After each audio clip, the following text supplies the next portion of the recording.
যে দোয়াটি সবচাইতে বেশি দ্রুত কবুল হয়, অর্থাৎ আপনি চাইছেন, চাওয়ার সাথে সাথে আল্লাহ তাআলা কবুল করে নেয়।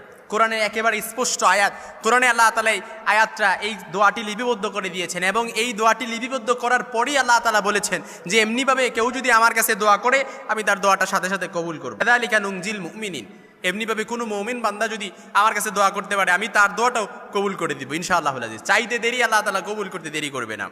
হাদিসের মধ্যে আল্লাহর হাবিব বলেন, দুনিয়ার ভেতরে এই দোয়াটি যদি কোনো মুমিন বান্দা পড়ে, কেউ যদি আল্লাহ তাআলার কাছে দোয়া করে, বিপদ আছে আল্লাহ তাআলা তার বিপদ দূরীভূত করে দিবে, উদ্বেগ উৎকণ্ঠা আছে আল্লাহ তাআলা উদ্বেগ উৎকণ্ঠা দূরীভূত করে দিবে, পেরেশানির ভেতরে আছে আল্লাহ তাআলা পেরেশানিও দূরীভূত করে দিবে। মোট কথা হচ্ছে এই দোয়াটি পড়ে চাইতে দেরি আল্লাহ তাআলা কবুল করতে দেরি করবে না।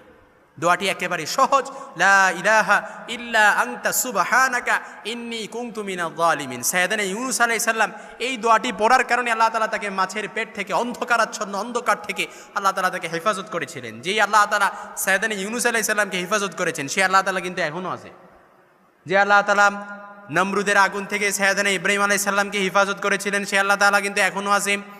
যে আল্লাহ তাআলা সাইয়েদনা আইয়ুব আলাইহিস সালামকে হেফাজত করেছিলেন সে আল্লাহ তাআলা কিন্তু এখনও আছে। যে আল্লাহ তাআলা সাইয়েদনা ইউসুফ আলাইহিস সালাম ইউসুফ আলাইহিস সালামকে কুয়া থেকে হেফাজত করেছিলেন সে আল্লাহ তাআলা কিন্তু এখনও আছে। কুয়া থেকে মিশরের বাদশা বানায় দিছে, সুবহানাল্লাহ বিহামদি, সে আল্লাহ তাআলা এখনও আছে। এজন্য খুব বেশি বিপদে পড়ে গেছেন, দেয়ালে পিঠ থেকে গেছে, কারো কাছ থেকে সহায়তা পাওয়ার আশা ছেড়ে দিয়েছেন, দুনিয়ার সবার কাছে মুখাপেক্ষী হয়েছিলেন কিন্তু কারো কাছেই ওইভাবে সহায়তা পান নাই, একেবারে দেয়ালে পিঠ থেকে গেছে। কোনো সমস্যা নেই, আল্লাহ তাআলার কাছে চান, লা ইলাহা ইল্লা আনতা সুবহানাকা ইন্নী কুনতু মিনাজ জালিমিন। আল্লাহ আপনি ছাড়া আর কোনো মাবুদ নাই, লা ইলাহা ইল্লা আনতা সুবহানাকা, আপনি অতি মহান পবিত্র, ইন্নী কুনতু মিনাজ জালিমিন, নিশ্চয়ই আমি জালেমদের অন্তর্ভুক্ত। আল্লাহ আপনি আমাকে হেফাজত করেন, আমাকে প্রোটেক্ট করেন, আল্লাহ বিপদ থেকে হেফাজত করেন, আল্লাহ তাআলা বিপদ থেকে হেফাজত করবে। শত্রুর পক্ষে যে জিহাদের ময়দানে গেছেন, যুদ্ধের ময়দানে একেবারে বিপদের শত্রুর মুখাপেক্ষি হয়ে গেছেন, শত্রু আপনাকে মারতেছে, ওই মায়ের মধ্যেও যদি আপনি এই দোয়াটা পড়েন, শত্রু আপনাকে যতই আঘাত করুক না কেন একটা আঘাতও আপনার গায়ে লাগবে না ইনশাআল্লাহুল আজিজ।